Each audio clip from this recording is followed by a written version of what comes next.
नमस्कार, आप देख रहे हैं कालचक्र की खास पेशकश जय बजरंगबली।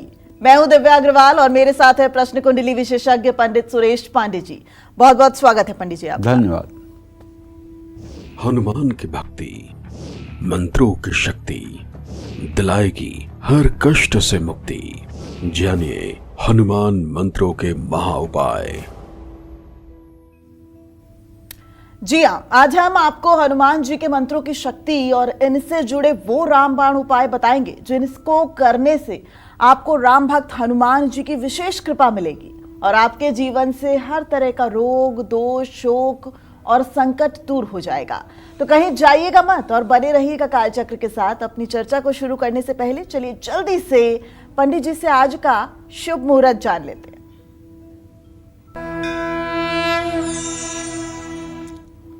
20 नवंबर 2025 दिन गुरुवार। आज मार्गशीर्ष कृष्ण पक्ष की अमावस्या तिथि दोपहर 12:16 तक, इसके बाद प्रतिपदा तिथि शुरू होगी। विशाखा नक्षत्र सुबह 10:58 तक, इसके बाद अनुराधा नक्षत्र शुरू होगा। शोभन योग सुबह 9:53 तक, इसके बाद अतिगंड योग शुरू होगा। आज मार्गशीर्ष मास की अमावस्या है और आज सर्वार्थ सिद्ध योग बना हुआ है। आज के कुछ इसी क्रम में अशुभ मुहूर्त भी हैं, जैसे गुरुवार है तो राहु काल रहेगा दोपहर 1:30 बजे से 3 बजे तक और गुलिक काल रहेगा सुबह 9:27 से सुबह 10:47 तक। आज इस दिन दक्षिण दिशा की यात्रा और किसी नए कार्य का अशुभ समय में शुभारंभ ना करें। जय मां विंध्यवासिनी। तो चलिए अब चर्चा की शुरुआत करते हैं। पंडित जी, हनुमान जी को प्रसन्न करने के लिए आपने कालचक्र में ढेरों उपाय बताए हैं, लेकिन हनुमान जी के मंत्रों के बारे में आपने हमारे दर्शकों को विस्तार से नहीं बताया है। इसलिए आज हम आपसे हनुमान जी के मंत्रों की शक्ति और क्षमता के बारे में जानना चाहेंगे। इस बारे में बताइए पंडित जी। देखो भैया, हनुमान जी एकादश रुद्रावतार हैं और इसे शिव के अंश हैं। हनुमान जी के बारे में कौन क्या बता पाएगा। किसी की सामर्थ्य नहीं है कि हनुमान जी के बारे में कोई कुछ बता पाए। ये बात अलग है कि हनुमान जी स्वयं स्थान स्थान पर इतने विनम्र हो जाते हैं, इतने सरल हो जाते हैं, इतने सहज हो जाते हैं कि अगर मानव उनके चरित्र से प्रेरणा ले तो मानव देवता बन सकता है। गोस्वामी तुलसीदास जी रामचरितमानस में हनुमान जी को लिखते हैं ज्ञानी नाम अग्रगण्यम। ज्ञानियों में अग्रगण्य मतलब अगर ज्ञानियों का समूह हो तो उसमें सबसे आगे कौन? हनुमान। अतुलित बल धामम, अतुलित बल के धाम। हेम शैलाभदेहम दनुजवनु कृशान ज्ञानी नाम अग्रगण्यम सकल गुण निधानम वानराणाम धीशम रघुपति प्रिय भक्तम वातजातम नमामि। और वो हनुमान जी जब लंका में जाते हैं और विभीषण उठकर उनके पास आता है, प्रणाम करता है, तो अपना परिचय देते हैं हनुमान जी। असमय अधम सखायरु मोहु पर रघुवीर अस कही कपि गद गद भयो भर्यो बिलोचन नीर। अपने को अधम कह रहे हैं कि मैं अधम हूँ। ज्ञानी नाम अग्रगण्यम सकल गुण निधानम वानराणाम धीशम। वो अपने को क्या कह रहे हैं? अधम। ये है सरलता, ये है दैन्यता और यही प्रिय है प्रभु को। एक बार प्रभु श्री राम ने पूछा कि हनुमान विपत्ति कब होती है? तो हनुमान जी ने जानते हो क्या कहा? जब तव सुमिरन भजन न होई। जब आपका सुमिरन भजन न हो तो समझ लेना चाहिए कि विपत्ति आ गई है। यही विपत्ति है। और जब तक आपका सुमिरन भजन हो रहा है तब तक कोई विपत्ति नहीं। जानती हो, हनुमान जी को बिना बल याद कराए उनको बल याद नहीं होता है। हनुमान जी जब माता जगत जननी जगदम्बा जानकी की खोज कर रहे थे तो सभी बंदरों को बहुत तेजी से प्यास लग गई और सब प्यास के मारे मरने लगे। हनुमान जी ने एक टीले पर चढ़ कर के देखा तो एक गुफा में से पंछी निकल रहे थे और उनके पंखों से पानी झड़ रहा था। तो उन्हें लगा कि यहाँ जरूर कोई पानी का स्थान होगा, तभी पंछी यहाँ से पानी झड़झड़ाते हुए निकल रहे हैं। गुफा में गए। अब देखो, गुफा में सभी बंदर जाने के लिए आगे तैयार नहीं हुए। वहाँ आगे जाने के लिए कौन? हनुमान। आप बार बार वर्णन देखिए, जहाँ संकट होगा वहाँ आगे आगे हनुमान रहेंगे और जहाँ संकट नहीं होगा वहाँ पीछे पीछे रहेंगे। पीछे पीछे हनुमान नहीं रहते, पवन सुत रहते हैं। वही हनुमान है, वही पवन सुत है। पवन सुत का मतलब कि अगर आप शुभ कार्य में जा रहे हैं तो पीछे अगर पवन सुत हैं तो वायु वेग का धक्का देकर आपको आगे बढ़ाएंगे कि आप अच्छे कार्य में जाइए।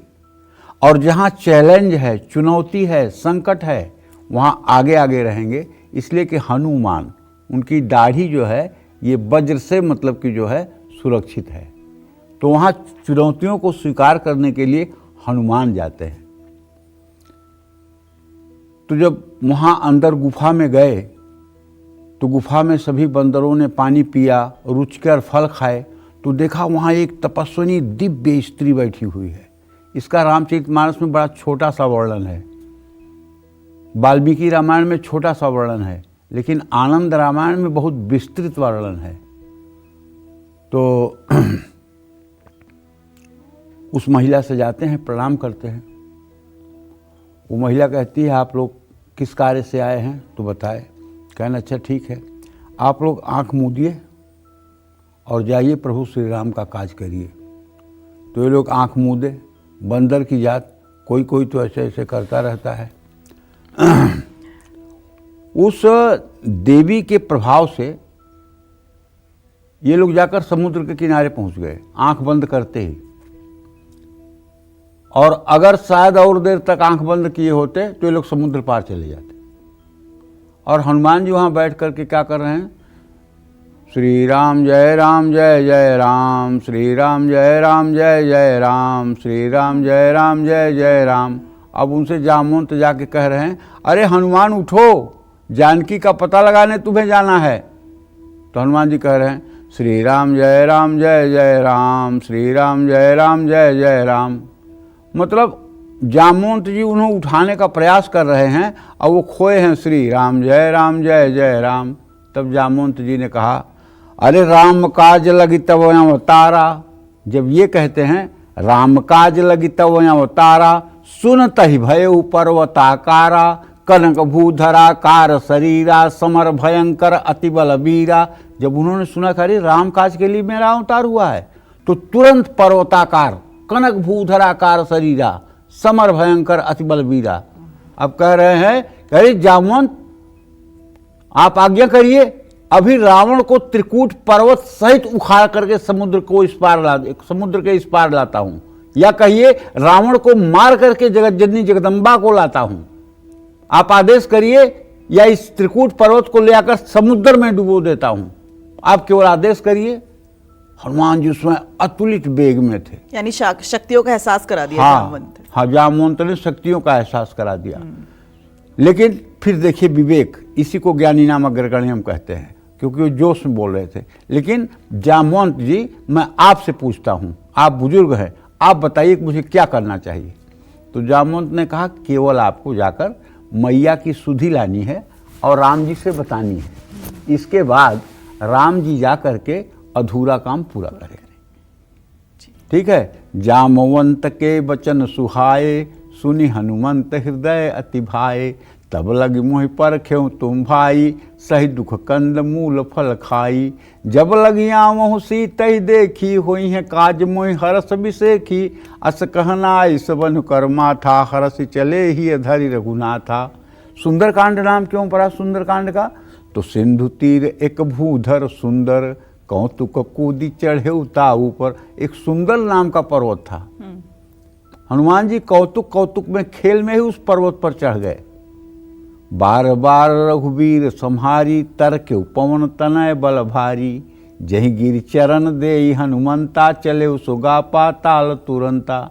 तो कहने का मतलब हनुमान जी का ज्ञान इससे ही स्पष्ट होता है कि जब वो समुद्र में जाने लगते हैं तो समुद्र कहता है मैनाक पर्वत से कि अरे ये राम का भक्त है, इसे थोड़े देर के लिए विश्राम दे दो, थक जाएगा, इतना बड़ा 100 योजन का समुद्र कैसे पार करेगा।